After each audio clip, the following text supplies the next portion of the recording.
Welcome to The Third Story. I'm Leo Sidran. Today I'm talking to singer, songwriter, and actress Kat Edmonson.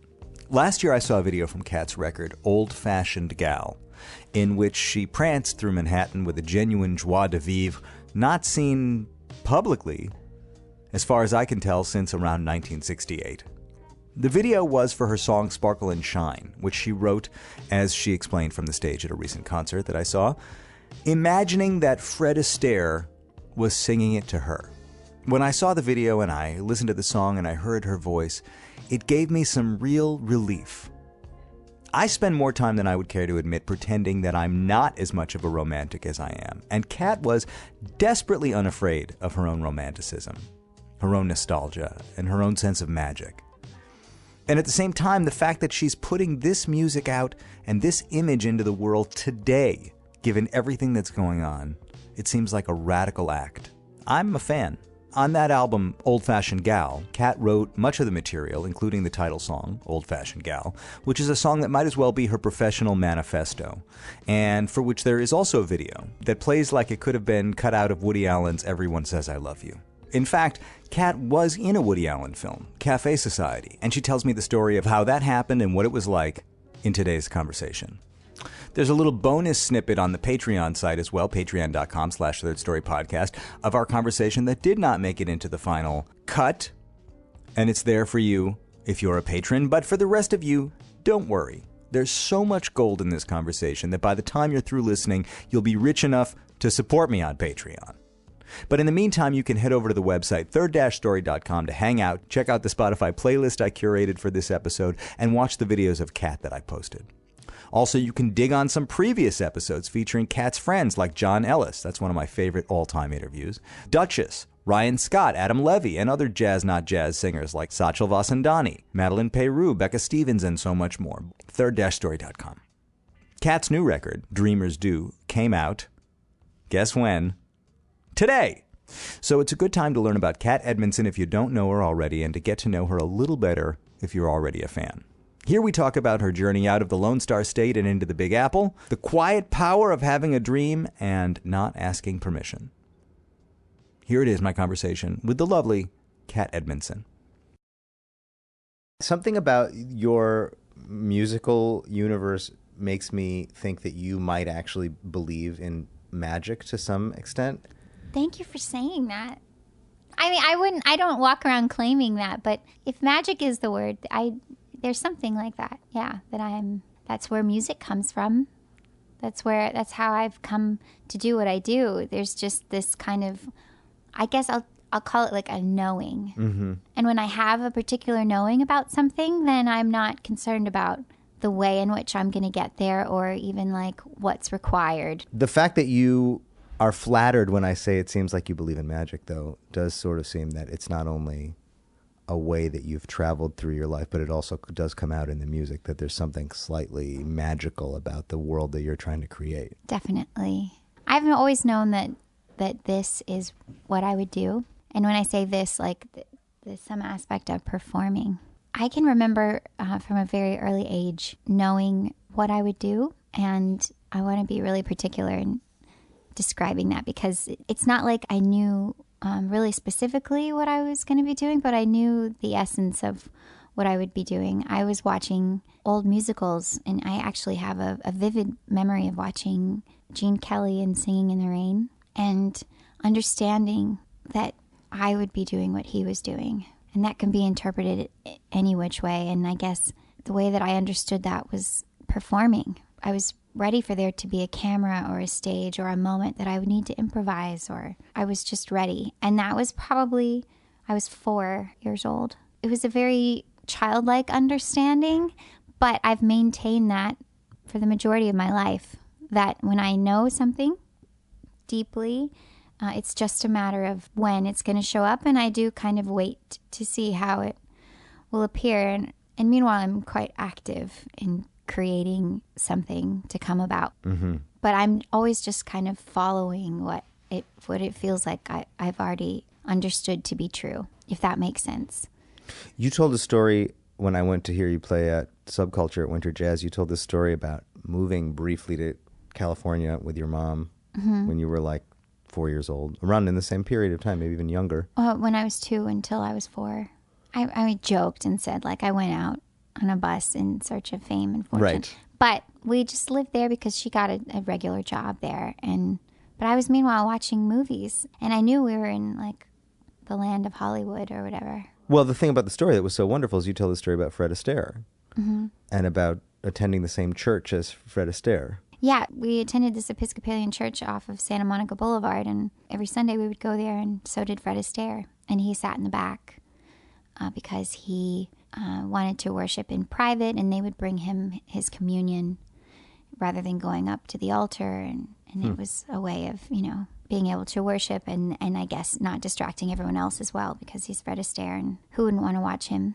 But my mom would put me on her shoulders so that I could see what was going on. And he would wave to me, and she would say, "That's your friend, Catherine." And then we would be at home, and she would pop in a VHS, and there would Fred Astaire be on the screen, dancing and singing. I know that there was some kind of connection made, or in my childlike rationality was like, that is my friend. I know him, and he's on the screen. And so maybe that had something to do with why I ultimately was like, that's what I'm going to do. Yeah. But in fact, it was Gene Kelly, not Fred Astaire, that you have this memory of seeing and saying, that's me, I'm going to do that. I also remember being very confused because I saw Gene Kelly, and I knew that I was going to be doing what he was doing. I related more to Gene Kelly, but there was Debbie Reynolds, and I knew that she was the woman and that I was a girl. And so maybe I was supposed to be like Debbie Reynolds instead of Gene Kelly. I remember feeling very confused about that. That you related more to the man. I always did. Like when I was watching the musicals and listening to how the singers would sing, there was Frank Sinatra, and I loved the way he sounded. And he might be playing opposite of somebody who had this really like high, shrill, kind of operatic voice and wearing a really frilly dress. And I was more attracted to what Frank Sinatra was doing. I wanted to be that crooner with a bending voice. And it's interesting that there are all these like, that gender is now quite a malleable thing, and we all relate to it differently now, because I remember at the time when I was starting to become confused about what my role was as an artist and as a creator. I mean, I wasn't thinking in terms of artistry, but as a performer, what I was allowed to be, what were my options, Yeah, and at the same time, you have a very feminine voice. I mean, I don't think there's anything, and not only voice, but the image. I mean, much of the visual presentation of what you do is not gender bending necessarily. No, and I resented that early on, like that my voice wasn't deeper, or bigger, or richer. But it is what it is. I almost hesitate to bring this up with you right now because I recently did an interview with somebody who had a similar experience, and I brought it up, and it turns out to be a mixed experience. But I know that you went on American Idol when you were very young, when you were like 18 or 19 years old. And I found the video of you auditioning. And you did have a bigger presentation. Your voice was sort of deeper, and you sang louder, and, it was a much different version of you. I noticed that, too, when I saw that clip recently. And it hadn't dawned on me because I had never made a decision to sound a certain way, seemingly. I think I'm at a place in my voice right now where my intention has always been to sound like me, to be as authentic and as present as possible. I think I'm discovering, though, and, to be continued. But I think what right now I'm learning is perhaps there's a way for me to be authentically me and also utilizing my instrument in ways beyond what I'm doing right now. Because my objective has been so specific. Which is what? Just to sound like me, to not put on anything. No airs, And so that has now seemingly manifested and translated into I sing like I sound when I'm speaking. This is what I sound like. But I think I might have more facility than that. So I'm just figuring it out right now. How does one go about removing the artifice or any obstacle between who they are and their singing voice? What have you done to cultivate just being you? Well, one of the things that I've done intentionally is when I'm in the studio, for instance, and I feel myself at a point, it's a quick decision that happens when you have different options of things that you can sing in a moment. A lot of what I do is improvise. I don't plan out how I'm going to sing a song. I just learn the song. And once I've ingested the song, then whatever's happening with the band in the moment, whatever's happening in that space, I present and I react to or whatever. So that's how you are in the studio. Yeah. So there are often like various crossroads that I come to in the middle of recording a track where I know I could do something like I actually hear, like I can do a kind of demonstrative jazz thing right here. And I may not. I may go left because I know that the lyric that I'm singing is very plaintive. And even though I'm hearing a possibility, I take the responsibility of delivering the lyric. And so there's a lot of choices being made on the spot, you know?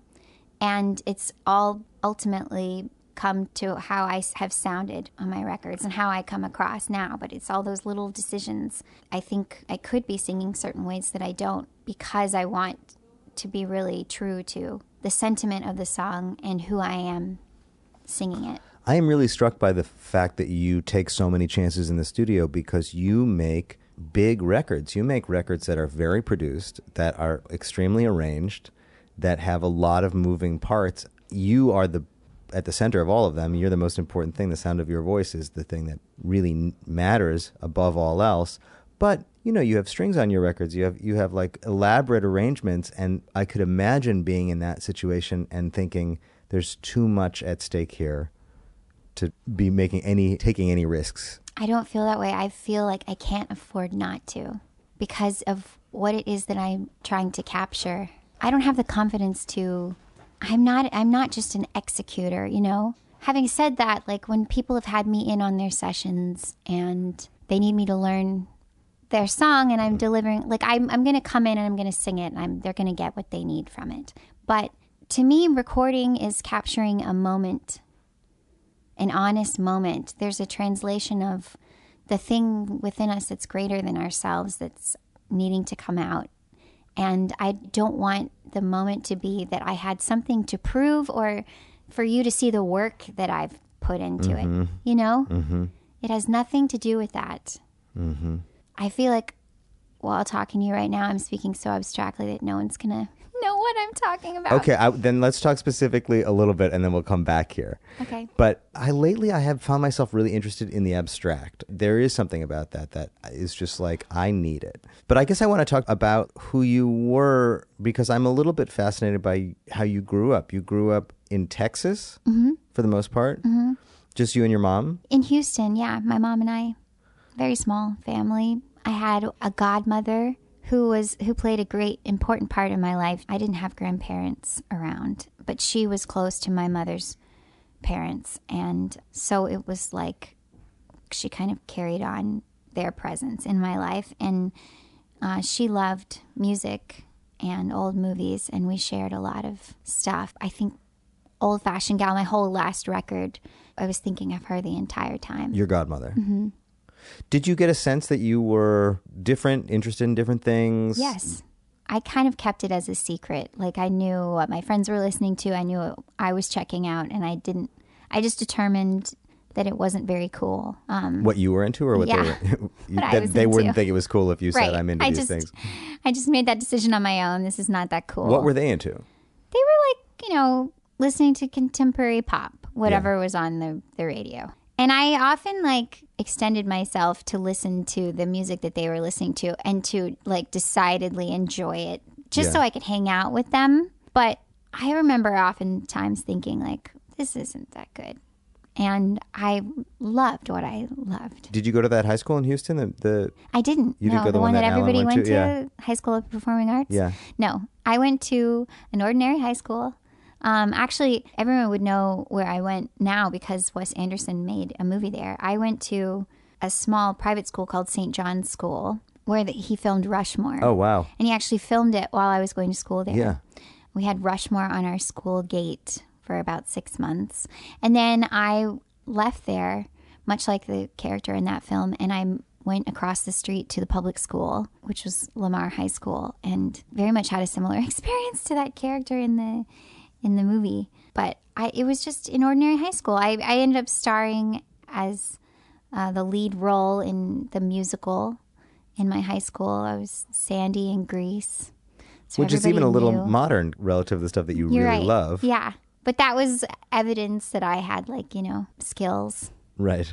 And I don't know, at that point in my life, everyone was going to go to college and then they were going to get married. There was kind of an understanding of the way that things would go. And I was much like trying to figure out if I was supposed to be like Debbie Reynolds or Gene Kelly. I was like, how am I going to have a house and a Suburban and a husband and all of these things and be on the screen? I didn't know how that was going to work. I really wasn't consulting with anyone. Right. Because you knew you were going to be on the screen. You knew that was going to happen. But I didn't know how it would all work. Yeah. But I eventually found my way. So you did like a year of college, a sort of ill-fated year of college. Yeah. Yeah. And I didn't feel like it was right. I was at College of Charleston in South Carolina, and I was paying for school. I had a part-time job while I was in school, and I was working hard and I was studying hard. But somehow I felt like Charleston, South Carolina is not where I'm supposed to be right now. And I was trying to figure out what to do next. What were you thinking you were going to study there? I didn't know. I went and talked with someone in the music program, actually, because I was taking Music 101, and it couldn't really relate to studying music because I'd never really studied it before, and I knew that I was very good at it. I was singing at a blues club, actually, in Charleston. Like, I would go and sit in sometimes, and I kind of knew that what I wanted to do I didn't need a degree to do it. Like, if I can just walk in at the blues club and start singing, why do I need to go study it somewhere? And if I can just write songs, which I'd already started doing, what is it that I need to... I don't think I wanted anyone to tell me that I was doing what I was doing wrong. I'd been writing music since I was little, like 8 or 9 years old, writing songs. So I didn't want anyone to, like, get in that process with me. I felt good about what I was doing. So I moved to Austin, Texas. I've heard you say on multiple occasions you moved there because you heard that's where the music was. Right. And it's a bit of a summary. I actually moved thinking, like, I'll go to University of Texas and then I'll figure out what I'm going to do at that point. And was there part of it also thinking, like, you relate on some level to Texas? You were from Texas. It's actually, I dated a guy that was going to school there, and I knew a lot of people there, so it seemed like a fun place to be. Yeah. It's funny to me because, like, I just think, and it's cliche, I know, but I just always, Austin, I just think of, like, keep Austin weird, and just a kind of an earthiness to Austin and an edge to the whole feeling of Austin, and I don't get that from you. I would have expected you to just go to Hollywood. Yeah, I felt out of place myself. Yeah. Except for the fact that there was music. Right. And that was more familiar to me than any other place I'd been. Yes. But I didn't start to pursue music for a year. I mean, for years, I was just like, I took jobs. I thought I was going to go to school, and then... What kind of jobs did you take? I worked in restaurants. I took an accounting job at a restaurant. I was a waitress. I was a hostess. I worked in a bar. I worked at a real estate company. That was the last job that I had. Uh-huh. And it was very brief. Because all I really needed was a suggestion, of like, this way. And I got one. How did that happen? I was working in a bar, and this guy came in who was like making a pass at me, and he was like, oh, I'm a jazz musician. And I was like, so am I. Very naively. Like, I am too. You are? Really? What do you play? I sing. Really? You sing jazz? I was like, well, I know the songs from the Great American Songbook, so yeah. And he was like, well, you should come down to this jam and sit in on Sunday night. And so I showed up. And when he saw me there, and like the MD of the jam like saw me there, they were like, oh no. So they were like, yeah, sure, you can sit in like 4 hours. Yeah. And so I waited until everyone was gone, and it was the end of the night. And I went and sat in with the band. I called Stormy Weather. I didn't know like what key I sang it in. I just started singing. Mm-hmm. But then the MD was like, you can come back next week. And so I came back. And anytime anyone said, you should sing this song, I would come back and I would learn it. I would learn it. And I think that got the attention of some of the people there. And if anyone, like a jazz musician, was like, here's my number, you can come sit in on my gig. I had like a little book of numbers I collected. And they'd be like, hi, I'm Kat Edmonson. I met you and... Were you Kat at that point? I was Catherine. I met you and you said I could come sit in. Do you mind if I come tonight? Sure. So actually, I moved very quickly. Upon first sitting in at that jazz club, within 6 months, I quit my job. I had one gig at a steak restaurant and I saw the way. I was like, this is it. I'm going to be fine. So I had this one Wednesday night gig, and then I started sitting in with other people, and this guitar player asked me to join his band. He was a great guitar player named Slim Ritchie in Austin, Texas, and we got gigs playing for tips. I got rid of my health insurance. I was able to pay my $400 a month rent, and I didn't need anything else. Mm-hmm. I was playing music. Mm-hmm. I relate to that. Before I moved to New York, I had $600 a month rent, but similar, in Madison, Wisconsin, which is quite similar to Austin in a lot of ways. I remember thinking, I don't need to make a lot of money. I get to make a lot of music. It is a gamble to give this up to go to New York. Yeah. There was so much that was working for me in that environment. But it would also run out of road at some point. It would have a limit. I think Austin, probably like Madison, also is a place where, you go to a jam session and 6 months later you can quit your job. And New York just didn't behave that way for me. And I got very lucky in New York with a lot of the opportunities I found, but I still think it just takes time. Yeah. It's a much bigger pond. Yes. There's a lot more people to contend with here. And New York in general is just not an easy place to live. But you described this thing of saying, I'm a jazz singer, but were you listening to jazz singers? At that point, had you heard jazz singers and thought, I can do that? Yeah. My mom played jazz music growing up. That was familiar to me, and I didn't know anyone else that did it at the time. When I was like, yeah, I'm a jazz singer, I knew not a single other jazz singer. So it was easy for me to say, I do that. But there have been a lot of things in my life that I said I did before I ever did them. Yeah. I knew that I was a songwriter. I didn't ask anybody that. I knew that I was an actress. I didn't ask about that either. And it's behooved me not to consult with anybody. There's certain things we know about ourselves, and I think we get in our own way, assuming that there's some gate we have to go through to be recognized, to then finally say, yes, I've got this plaque on the wall or whatever. I'm allowed to do this now. Somebody else has determined that I'm allowed to do it, so no, I can do it. Yeah, a lot of the time we don't need those permissions to do great things. Yeah. And fortunately, I just did what I did without asking people. I mean, when I'm left to my own devices, I'm listening to old records and I'm watching old movies. I'm even watching old shows, or I'm reading old books. I wear old clothes, but not in any sort of costumey way. I love well-made things, things made with care. And I love good writing, and I love great recording, and it just so happens that a lot of that stuff was made prior to a certain time, so I don't like anything for novelty's sake or collector's sake or anything like that. It's just what appeals to me. Do you feel like you are living in the correct time for yourself? I didn't used to. I do now. I have to, because here I am. Yeah. But I made a recording of I Just Wasn't Made for These Times, Brian Wilson's song, because I've very much related to him singing that. I'd listened to Pet Sounds many times. I grew up with that record, and I never really heard that song. And then one day it was a Saturday morning, and I woke up, and I was sitting and looking outside and listening to that song, and it hit me like a ton of bricks. It's like I heard it for the first time, and I knew what it meant. And it was this deep sadness that I felt oh, I know what this means, and I have to sing this. And I heard exactly how I wanted to sing it. But I don't feel that way anymore. I'm here because I'm here. I don't know all of the reasons why, but I have to be relevant now because I exist now, and that's very hopeful. I have something to offer this time. Yes, and not only for strategic reasons, but I do think that there is a certain strategic advantage to deeply embracing it.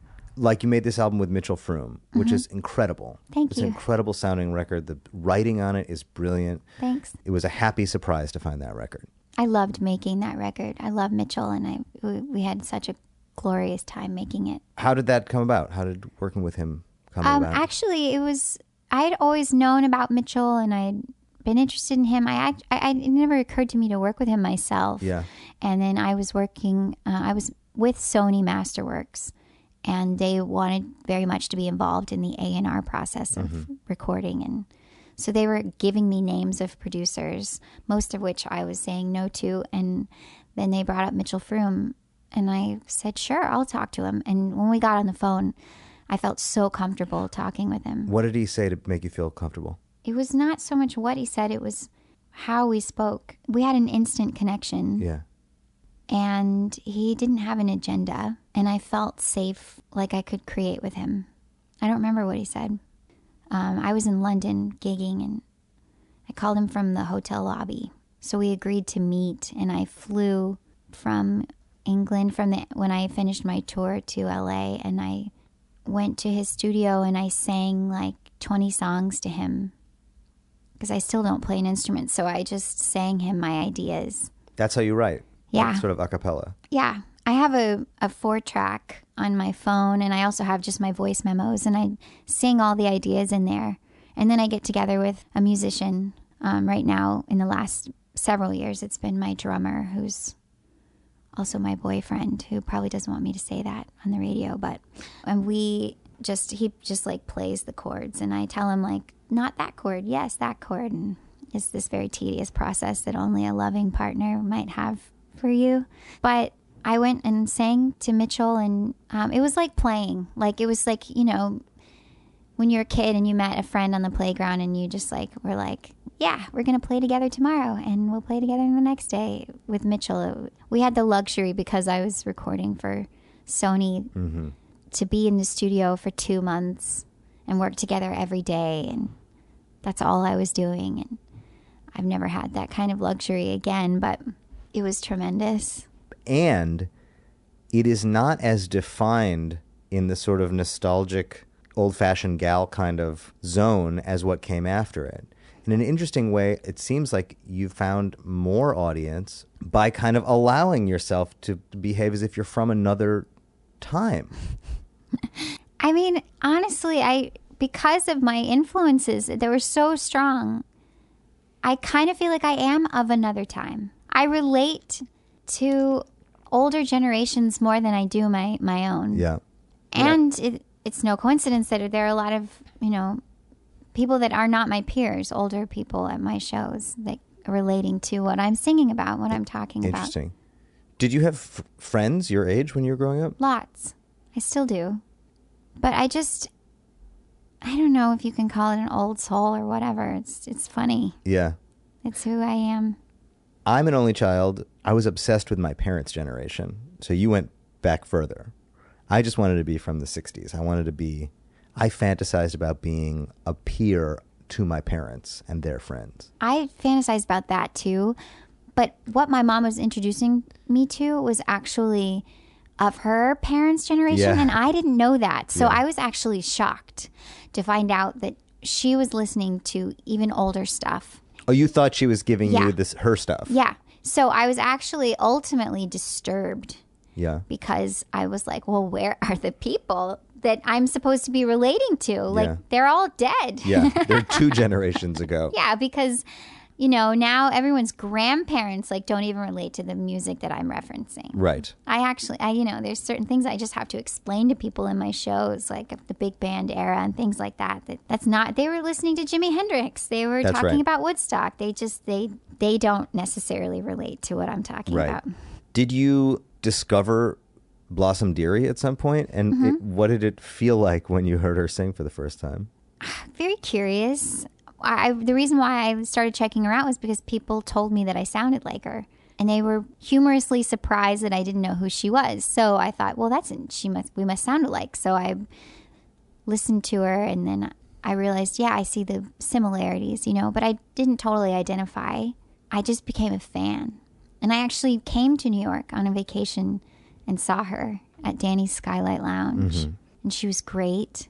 And I never asked for an autograph, but when I purchased one of her CDs from her, she owned her own label and just sold her own CDs at the end of her shows. And she said, "Do you want an autograph?" And I was like, okay, because I never asked for that kind of thing. But there I had Blossom Deary's autograph. She's the only autograph I have of anybody. And now I look at it very fondly. I have her signature on my Blossom CD. But I'm a huge fan of her sensibility, of her sense of humor, and of the sincerity with which she sings a song.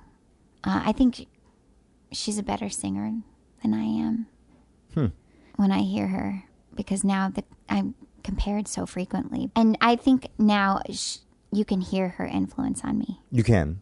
I think so. When I wrote Old Fashioned Gal from my last record, if I could have given her that song to sing, I would have written it for her. I wrote with her in mind, for sure. But it's also kind of manifesto for you. Yes, absolutely. There I had Blossom Deary's autograph. She's the only autograph I have of anybody. And now I look at it very fondly. I have her signature on my Blossom CD. You needed a song like that. When I made that record with Mitchell, it was very much like a major label experience. I went through the corporate ringer, and I was confronted with a lot of ugly aspects of the business that I really thought I was beyond, that were beyond, like I'm not going to have to deal with that. I never thought I would have to deal with those things. But like what? There I was, like just dealing with like industry people telling you like you needed certain numbers, you need to behave this way, you need to dress this way, you need to go on this show, you need to talk more about this thing, don't tell people about that thing. Like whatever it was, it didn't feel authentic. It didn't have anything to do with why I was making music. It was maybe subtle, and I don't want to portray it as evil, but it's not sincere. There's a lot of stuff about the business that is just about getting a hit or, selling more records or whatever. And marketing is not the same thing as art, even though we're often, having to marry the two. So I needed to be myself, regardless of how anyone might feel about it. And when I made that record, I released it on my own label. And I honestly thought, when I say that record, when I made Old Fashioned Gal, I honestly thought no one is going to want to hear this. I'm making this record in my bedroom. Did you make it in your bedroom? Yeah. I mean, no, I recorded it in the studio, but I wrote it, the whole thing. I conceived of the whole thing at home in my bedroom. There was nothing like ambitious. Right. I didn't think it would be attractive to anyone. And at that point, I didn't care because I just need to do this thing for myself. Yeah. And then I started touring it, and people were singing the lyrics back to me. So clearly, it did connect. Yeah. You have this label, Spinneret, is that your label? And I know you say marketing is not art, but how do you approach having a label and being in charge of your records in that sense? With a business mind, I have to think that way.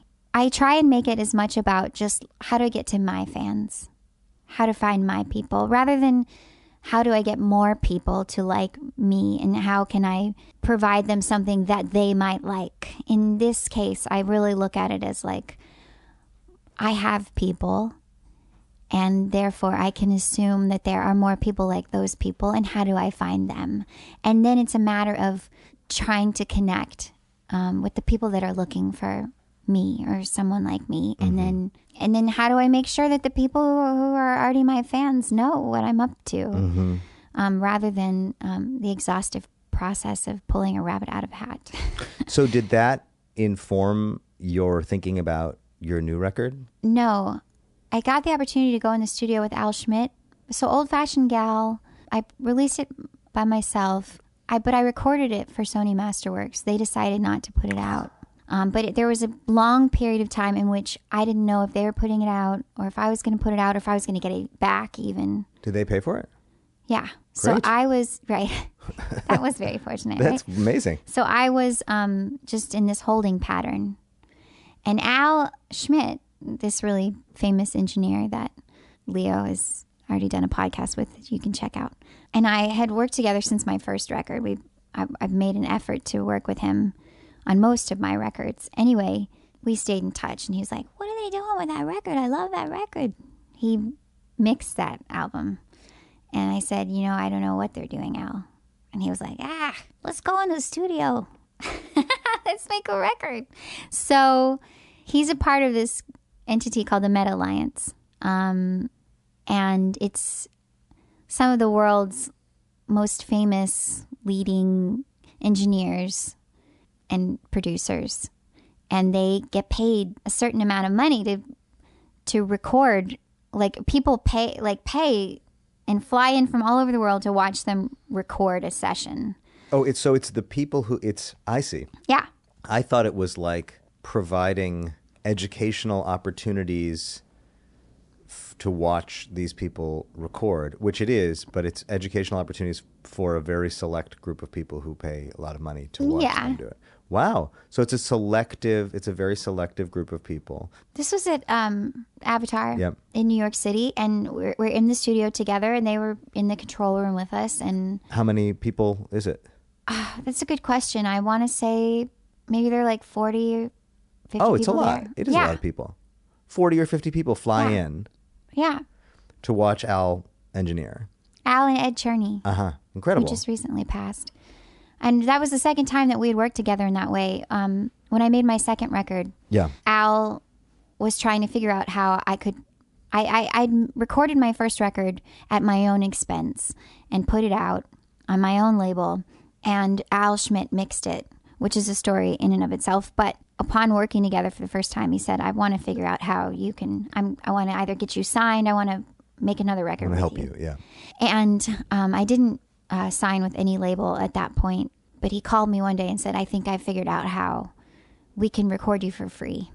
You can come in and be the demonstrating artist for this session with this group I'm in called the Meta Alliance, and Phil Ramone and I will record this record with you.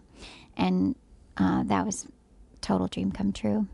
Had you identified Al? Did you call him originally? I did. I was flipping records over and finding his name time and time again.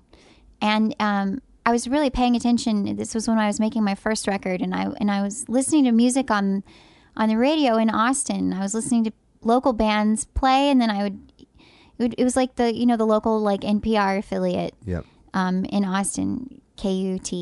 And I was like, why do the local records sound different from the national records or the people that are more well known? What is the difference?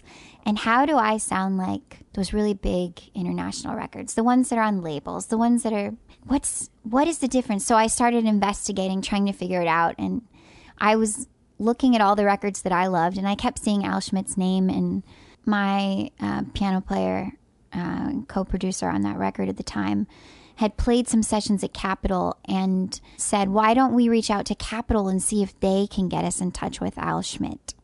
And so I called Paula Salvatore, who books at Capitol Records, and she said, actually, Al does all of his sessions out of LA, and if you send me your record and he likes it, maybe he'll work with you.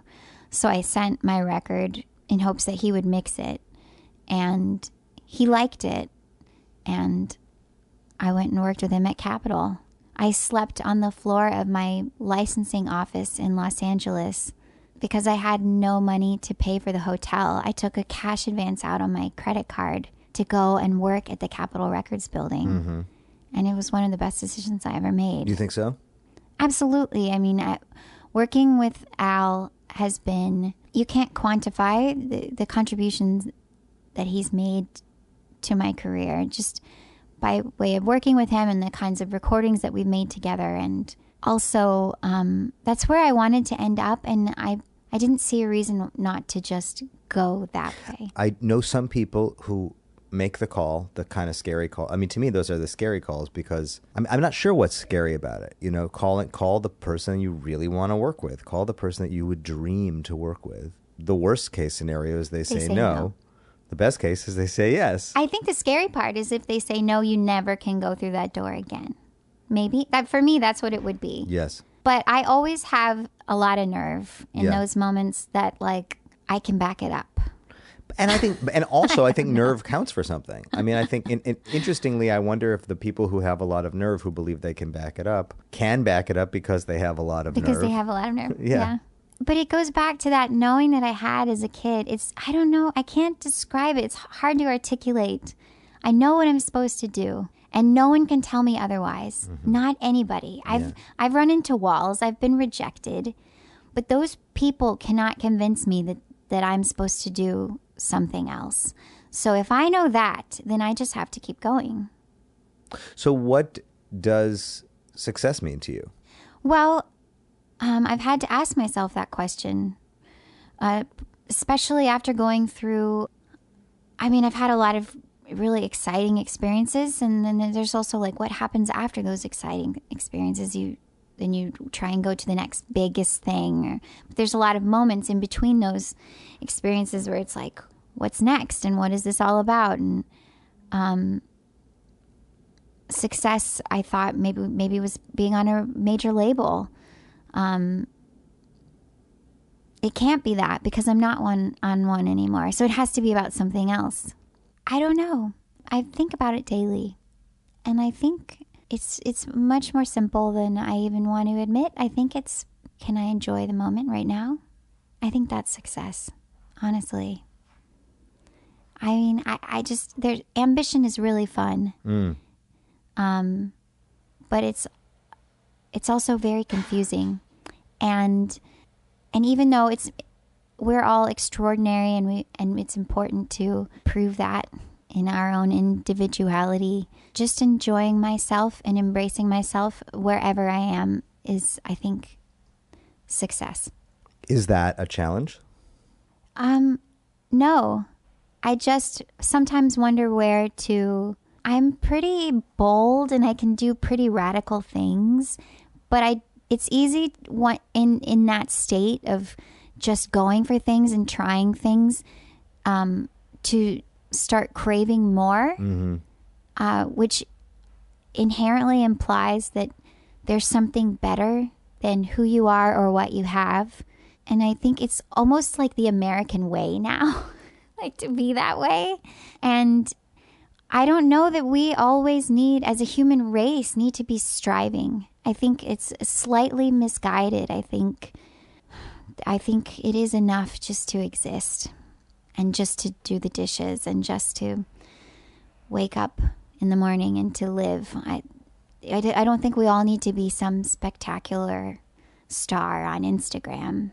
It's suddenly there's a pressure among everyone, even people who have chosen what would be quote unquote like a regular job or whatever, to be so fabulous. Suddenly everyone is in marketing. Yes.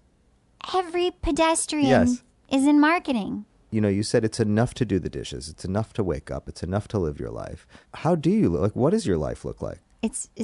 I wake up and I'm very quiet, and it's not a meditation that I do, but it's a very intentional kind of morning that I have, and I make some kind of warm drink, or I'll go walk in nature and I'll observe nature, just being.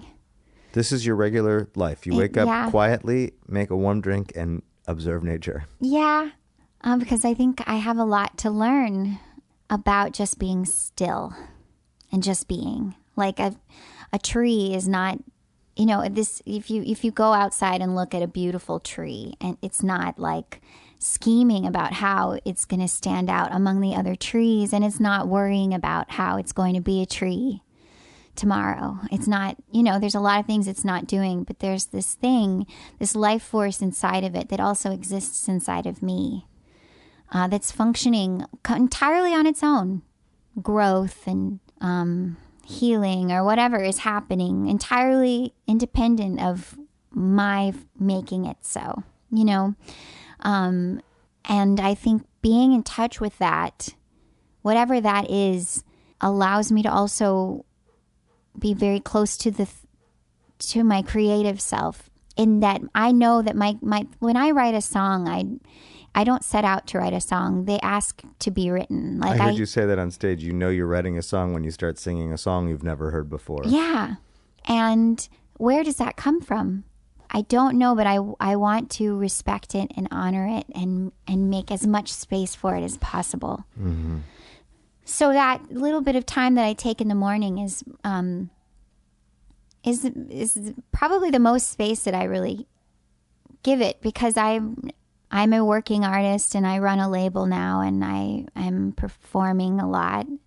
So I have to work out like tour logistics and answer emails and I have endless amounts of business that I'm handling.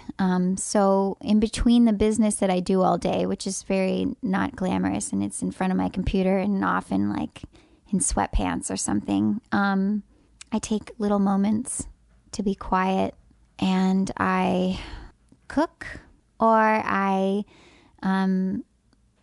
sing and maybe write something if I'm lucky, record things into my voice memos. Did you develop that morning stillness routine intentionally after realizing that you wanted to have some kind of routine in your life, or is it something that you've done automatically? I've always been prone to that sort of thing.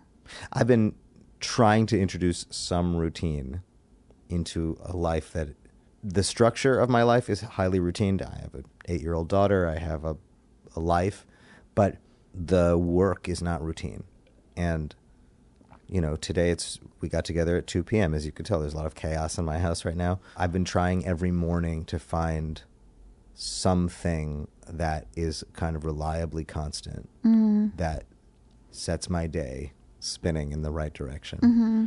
Maybe because I'm not automatically prone to that sort of thing. Naturally, I am prone to being very quiet and just observing things. Do you put music on at home? Yeah, I do. Not as much as you'd think being a musician. I have a feeling many musicians would say that. Yeah, maybe, yeah. I mean, I know several that have said that. I dance around a lot. If I'm by myself, I'm dancing a lot.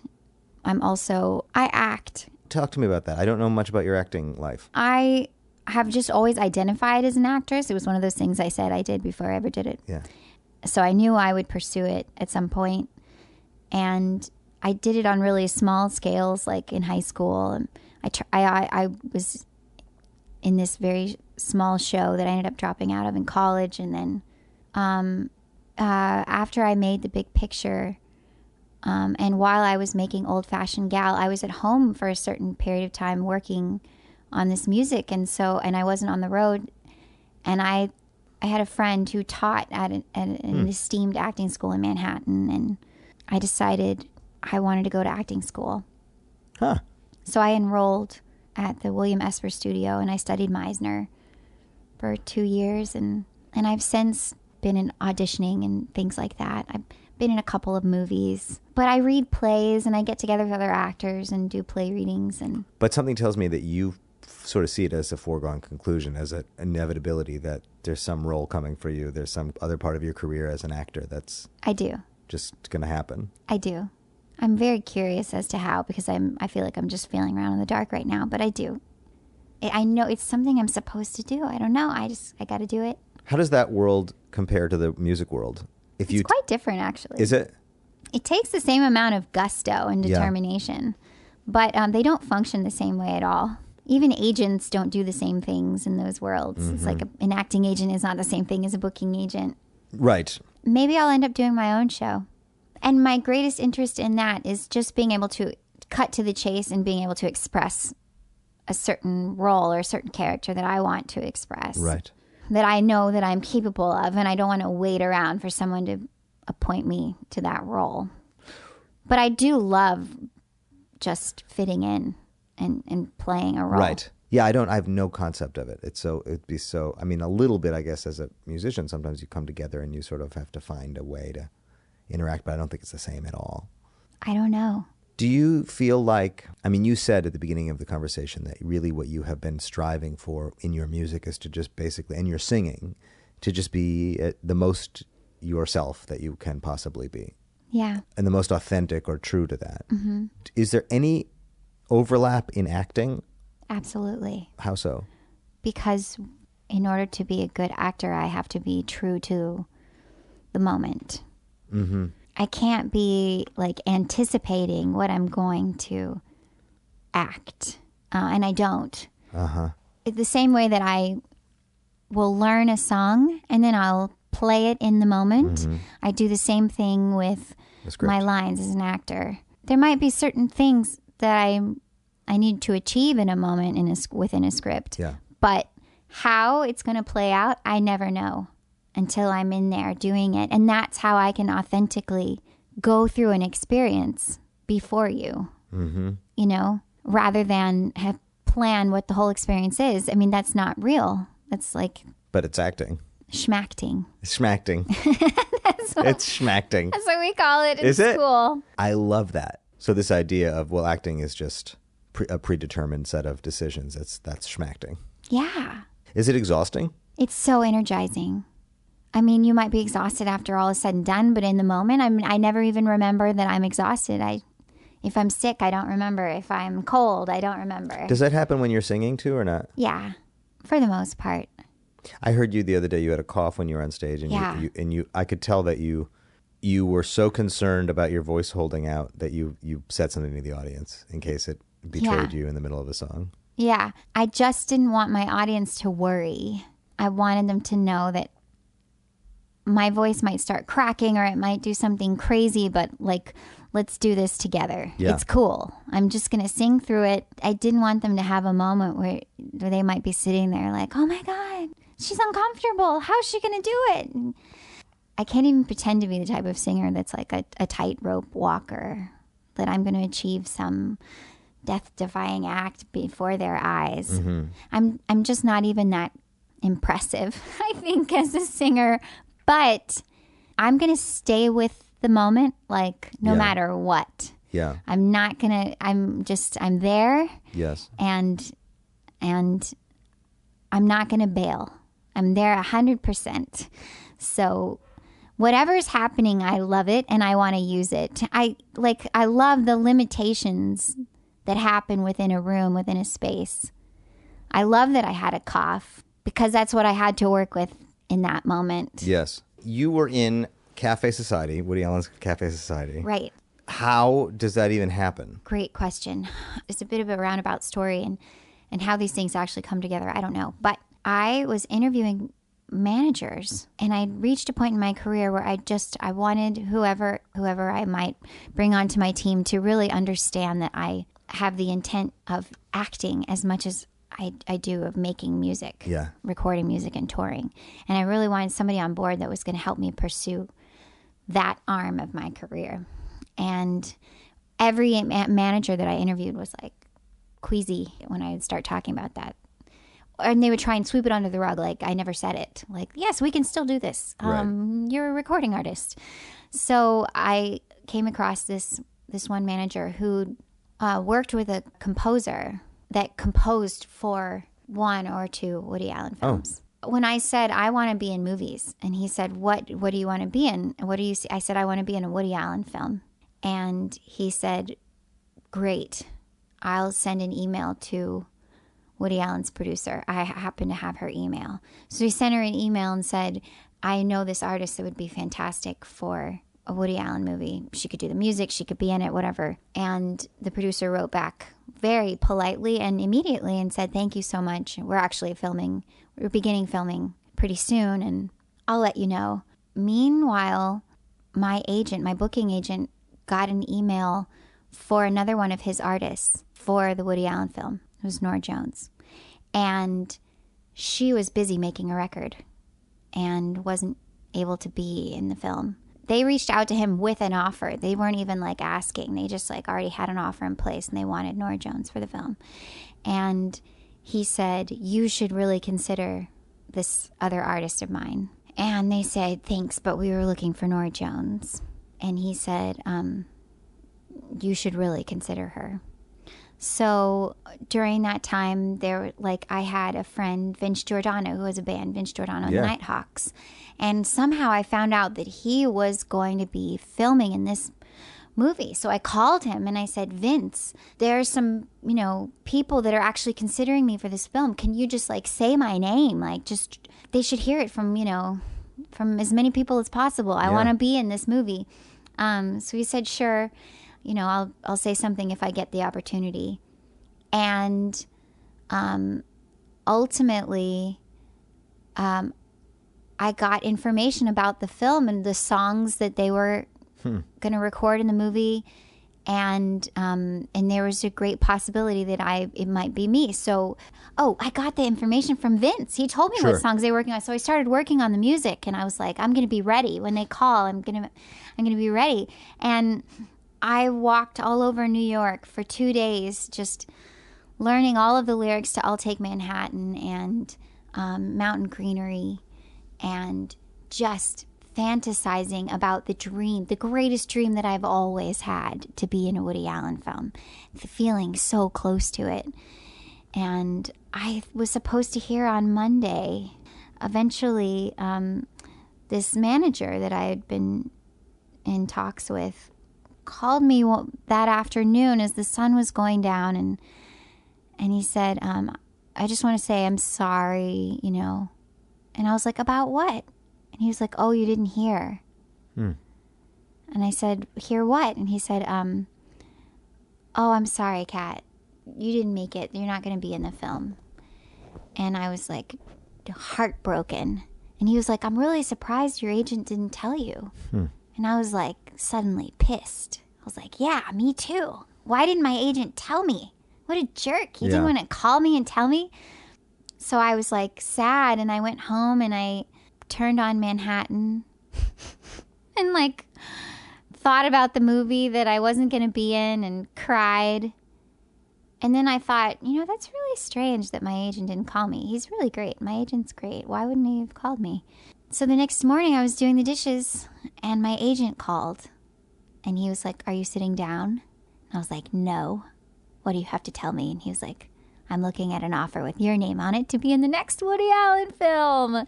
It happened very quickly after that. So what information was your manager getting that your agent wasn't getting, or the other way? I guess my agent had connected with him at some point that day, and he had gotten the information that they didn't want me. And my agent, being the hero that he was, unfortunately we're no longer working together, but not for any reason that either one of us wanted. It just happened. He went back to them and said, Woody is making a mistake.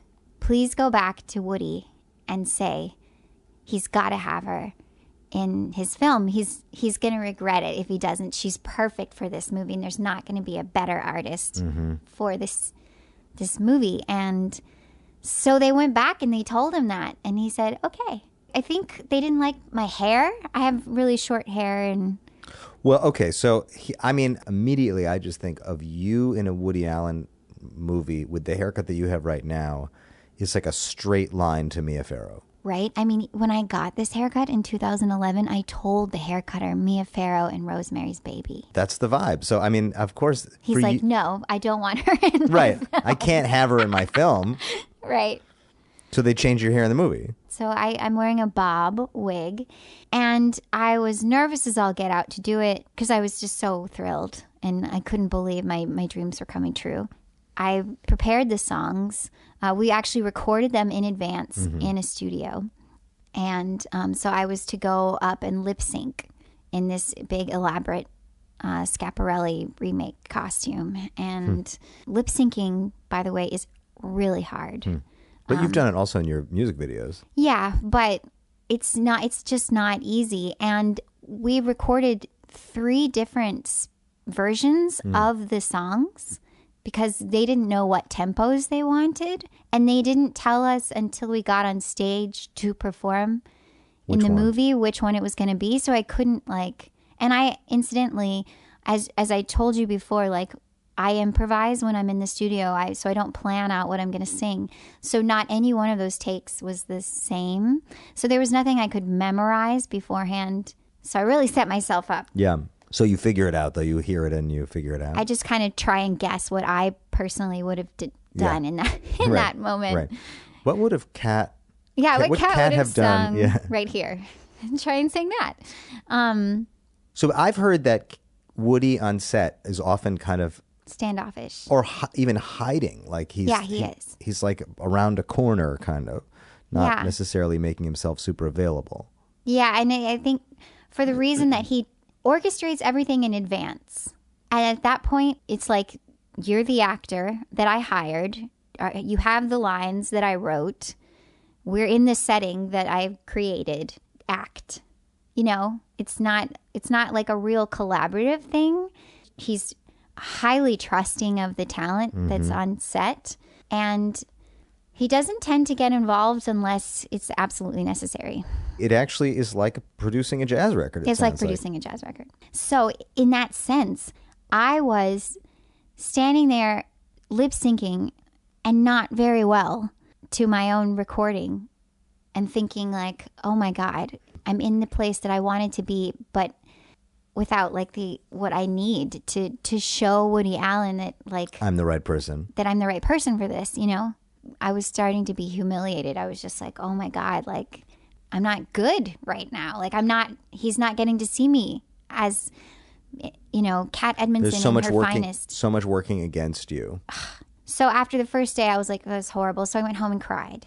And then my friend Vince Giordano, who's, let's just say he's at the minimum a realist. He was like, this day is probably the last time you're going to be on. They probably don't even need you for the other days, even though, you know, we're going to be here. You're probably just going to sit in your trailer. They probably won't even record you anymore. And I was just like, oh my God, that was it. You know, that was my only chance in front of Woody Allen. So had you even met him? Had you been introduced to him at that point? No.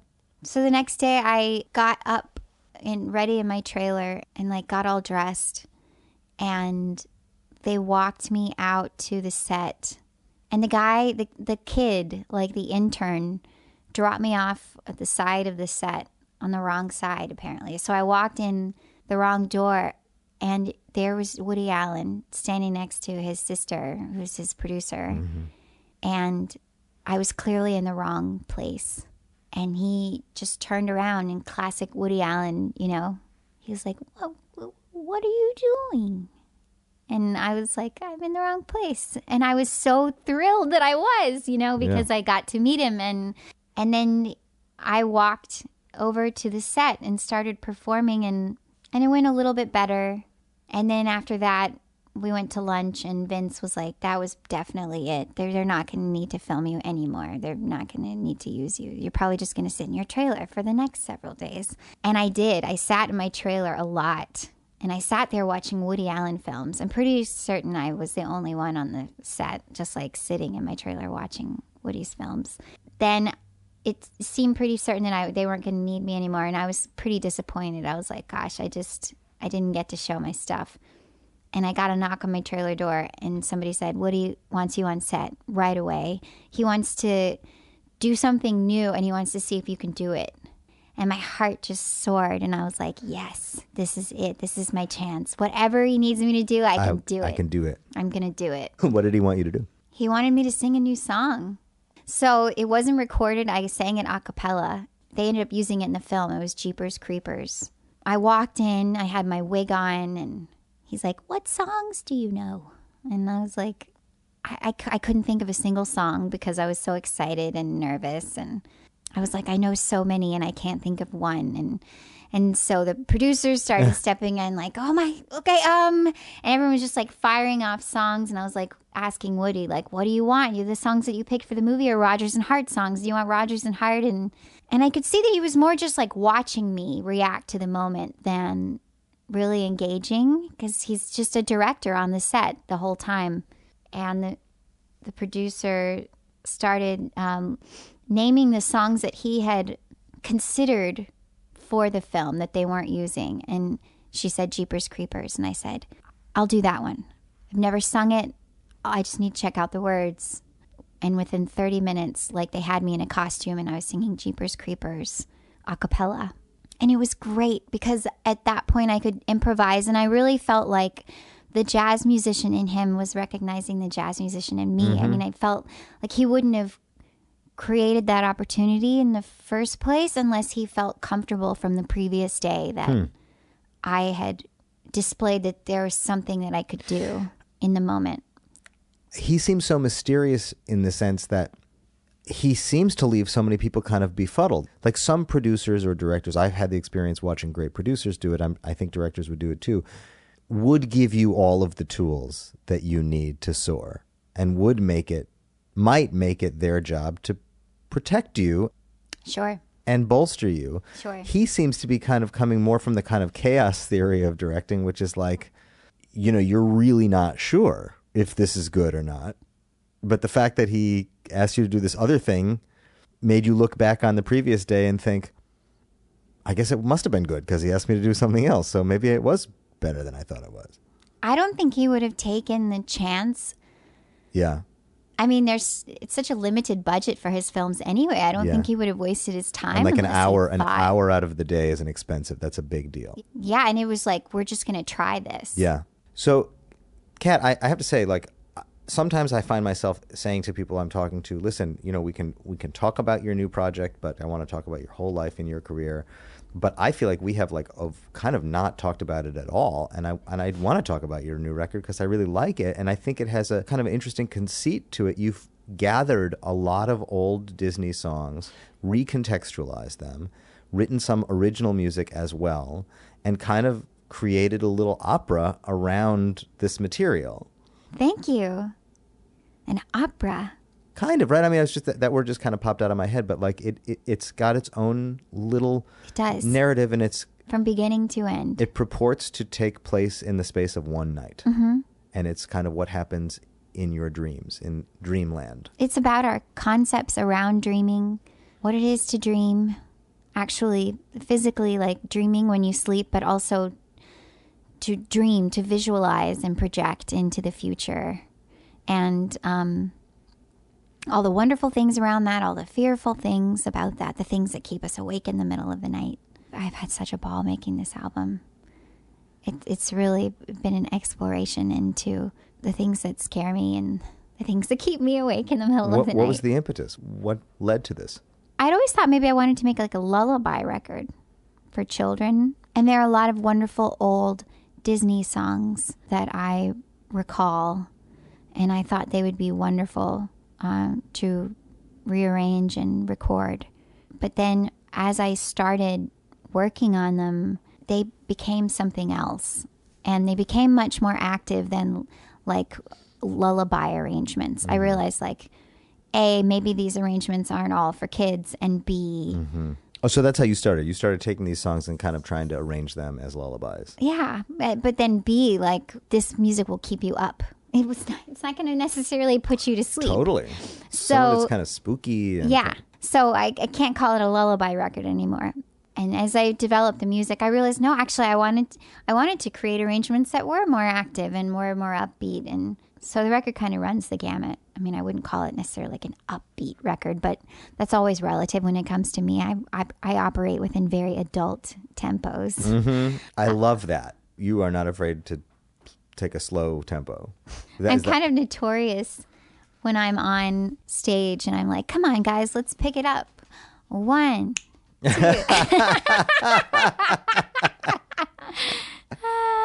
So I started exploring all of this music, and then as songs do, like the songs that I write, oftentimes the songs that I decide I'm going to cover, they kind of tell me how they want to be covered. And so then I just follow along. And then there's this song that I wrote called Too Late to Dream, which is really the central song of the album, which is asking the question, is it too late to dream? Is there a certain point when you're past the point of dreaming in your life? I wrote it really desperately asking that question. Why? Because a lot of things in my career weren't happening in the way that I had imagined. Prior to that time, everything that I imagined kind of came to fruition in some way or another. So certain relationships were ending and things were just not going in the way that I thought they would. And I thought, well, maybe I was confused. Maybe I made a mistake. Maybe I'm foolish for expecting these things and just following these strong feelings. Not just knowings. expecting, absolutely believing them. Yeah. I mean, that's what you describe as not that I expect them. I just know. Yeah, that knowing. I thought maybe I was wrong. Like maybe I thought I knew, but I didn't, you know? Well, so what answer did you come up with? There was no ultimate answer. If you listen to the entire record, what ultimately happens is there's this process of songs. There's an implied anxiety with that question. It's like that same feeling that you have when you wake up in the middle of the night and you think like, what am I doing with my life? You know? And then it's just terror. So the antithesis to that anxiety is a peace that passes understanding, which has always come to me from that knowing that there's something greater than myself that I'm called to do, and I don't know why, but I'm going to do it. And thank goodness I don't know, I'm not in control of everything about it, because it's kind of a relief to just know that this is the direction that I'm supposed to go in. Yes. I can just go. Yes, but if you are attached to the outcome or the result of it in any way, or expecting a specific outcome or result. Well, that's the confusing part of having a dream, is one can attach expectations of an outcome to it and then chase it like a carrot around a track, you know? And ultimately, the resolution that comes in this record and the experience of listening to this at the very end is that there's a quiet power in merely having a dream. And from that, everything else comes. And that is how dreamers do. It's not the anxious place of ambition and chasing the carrot and running and having to achieve that goal. It's not about that. It's just living in that powerful space of having the dream. Everything that comes from that is gravy and beautiful. That's the resolution. It's almost just a state of gratitude to not know and to see. Kat Edmonson, thank you for your quiet power. It's been really a pleasure. Thank you so much for having me, Leo. There she was, my friends, Kat Edmonson and the quiet power of having a dream. What a joy to spend an afternoon with you, Kat. And congratulations on the new record. I'll be back again soon with another deep dive. Until then, I'll talk to you soon.